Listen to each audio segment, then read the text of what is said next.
Mheshimiwa Rais, karibu.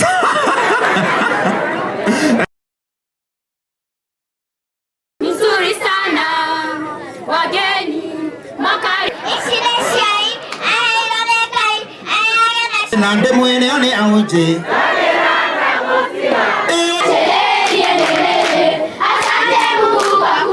Hii kazi ni legit, sio tu siasa ya kufit.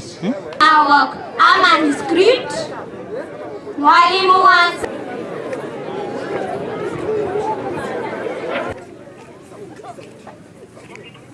na Wakikuyu, iko na Wamugusi, iko na Wajaluo, iko na Wabaluya, iko na Wakale, iko na community yote ya nchi yetu ya Kenya.